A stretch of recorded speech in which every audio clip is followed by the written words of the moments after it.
बहुत समय पहले एक विशाल पेड़ हुआ करता था। उस पेड़ के नीचे बहुत बड़े बड़े महापुरुष और ऋषि बैठकर साधना किया करते थे। उसके बाद उस पेड़ के पास अपने सभी सामान दबा कर चले जाते थे। कई सालों बाद वहाँ लोगों का आना जाना शुरू हो जाता है। लोग उसके आसपास झोपड़ी बनाकर रहने लगते हैं। सभी उस पेड़ के नीचे आकर बैठा भी करते थे। उस पेड़ के पास एक मोहन नाम का आदमी आता है। उसे ऐसा लगता है जैसे पेड़ के आसपास बहुत ही शक्तिशाली शक्ति है। गांव वालों, मुझे लगता है पेड़ के पास एक बहुत ही शक्तिशाली शक्ति है। अगर एक बार ये शक्ति बाहर आ गई तो हम सभी बच नहीं पाएंगे। गांव वाले मोहन की बात सुनकर बहुत डर जाते हैं। अरे मोहन, ये तो कैसी बातें कर रहा है। हम इस पेड़ को छोड़कर कहीं नहीं जा सकते। भाइयों, मेरी बात मानो, इस पेड़ से दूर रहना ही अच्छा है। मैं तो कहता हूँ इस पेड़ से कई किलोमीटर की दूरी बना लेना हम लोगों के लिए अच्छा होगा। अगर ये शक्ति फटेगी तो सबका विनाश हो जाएगा। मोहन बहुत ज्ञानी था, इसलिए सभी उसकी बात मानने की सोचते हैं और उस पर के आसपास से अपनी झोपड़ी हटा लेते हैं और उस पेड़ से सभी दूर हो जाते हैं। कोई भी उस पेड़ के पास नहीं जाया करता था।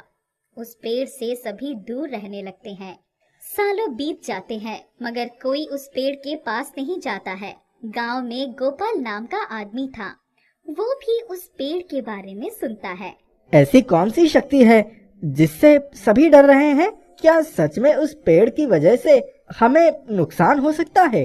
वो वहां जाने की सोचता है मगर गांव वाले उसे वहां जाने से मना करते हैं। वो मान जाता है, लेकिन एक दिन गोपाल उसे पेड़ के पास वाले रास्ते से जा रहा था। तभी उसे पेड़ की याद आती है। वो सोचता है, क्यों ना एक बार उस पेड़ को देख कर आऊं। आज तक तो कभी नहीं देखा। गोपाल डरता हुआ उस पेड़ के पास आता है। चारों ओर सन्नाटा था, कोई भी नहीं दिखाई दे रहा था। बस कुछ जानवरों की आवाज आ रही थी। क्या सच में ये पेड़ लोगों को नुकसान पहुंचाएगा? उस पेड़ पर फल लगे हुए थे।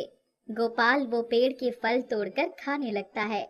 तभी उस पेड़ से आवाज आती है, नहीं, मैं किसी को नुकसान नहीं पहुंचाऊंगा। पेड़ को बोलता देख गोपाल हैरान रह जाता है। क्या तुम बोल सकते हो? हाँ, मैं जादुई पेड़ हूँ।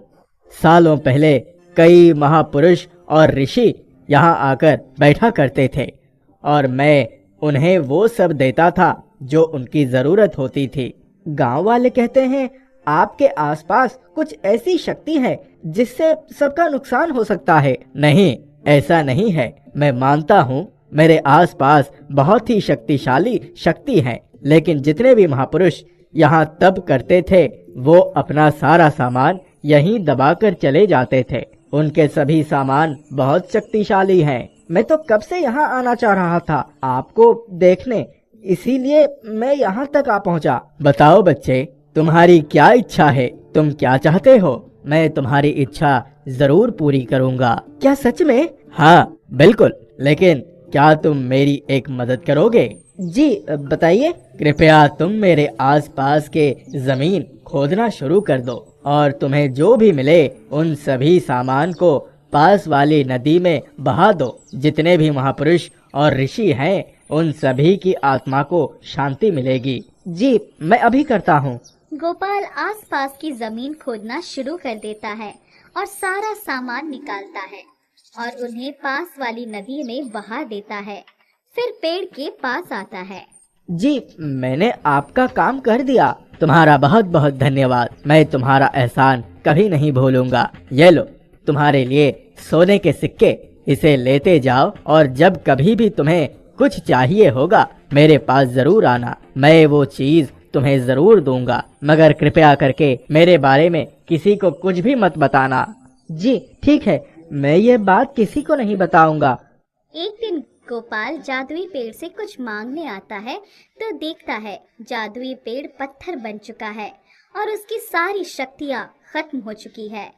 ये देख गोपाल बहुत परेशान हो जाता है। ये अचानक जादुई पेड़ को क्या हो गया? अभी कुछ दिन पहले तो मैं यहाँ आया था, तब तो ये बिल्कुल सही था। गोपाल जादुई पेड़ से पूछता है, जादुई पेड़, क्या तुम मेरी बात सुन रहे हो?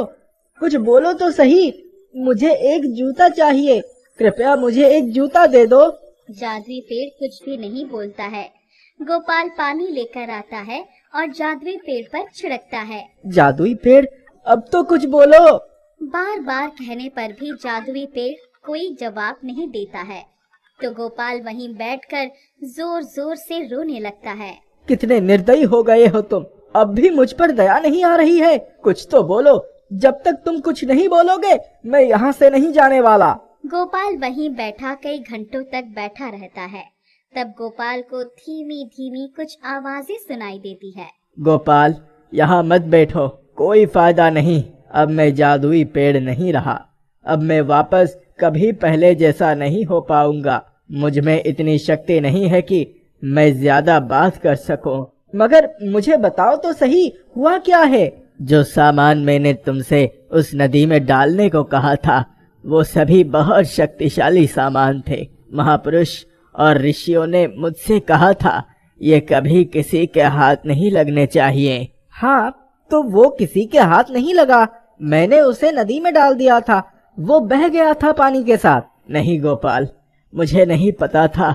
उस नदी में कई सालों से राक्षस उन्हीं चीजों के इंतजार में बैठा था। जैसे ही तुम उसे नदी में डालकर गए, उस राक्षस ने उसे ले लिया और बहुत शक्तिशाली बन गया। इसमें तुम्हारी क्या गलती? उन लोगों ने कहा था अगर वो सामान किसी बुरे हाथ में लगा तो उसके कुछ हफ्ते बाद ही मेरी सारी शक्तियां चली जाएगी और मैं मुरझा जाऊंगा। ये सुन गोपाल बहुत दुखी हो जाता है। क्या कुछ हो नहीं सकता जिससे तुम पहले जैसा हो जाओ? उस राक्षस को मारना होगा जो उस नदी में अभी भी बैठा है, मगर ये आसान नहीं। तुम मुझे ये बताओ, मैं कैसे उसका अंत कर सकता हूँ? आज से ठीक 5 दिन बाद मेरे पास आना और मेरे पास वाली जमीन खोदना। वहाँ तुम्हें एक तलवार दिखेगा। उसी तलवार से तुम्हें उसे खत्म करना होगा। वो बाहर कैसे आएगा? वो 1 मिनट के लिए हर रात पानी से बाहर आता है। तुम्हें उसी 1 मिनट में तुम्हें उस पर वो तलवार चला देना होगा और निशाना उसकी गर्दन पर लगना चाहिए। गोपाल मान जाता है और 5 दिन बाद जादुई पेड़ के पास आकर जमीन खोदकर वो तलवार निकालता है और नदी के बाहर उस राक्षस के आने का इंतजार करने लगता है। राक्षस पानी से बाहर आता है। निशाना लगाकर गोपाल तलवार उसकी ओर चला देता है। राक्षस जोर से चिल्लाता है और वहीं उसकी मृत्यु हो जाती है। राक्षस की मृत्यु होते ही पेड़ वापस से हरा भरा बन जाता है और उसकी शक्तियाँ वापस आ जाती है। गोपाल, तुम्हारा बहुत बहुत शुक्रिया। आज तुम्हारी वजह से मैं अपने पुराने रूप में आ गया। ये लो, मेरी तरफ से तुम्हारे लिए इनाम, तुम्हारे लिए नए जूते। बहुत बहुत धन्यवाद। मुझे बहुत खुशी महसूस हो रही है कि मैं तुम्हें वापस पहले जैसा देख पा रहा हूँ। मैं फिर तुमसे मिलने आऊंगा। गोपाल जूते पाकर बहुत खुश होता है और वहाँ से चला जाता है।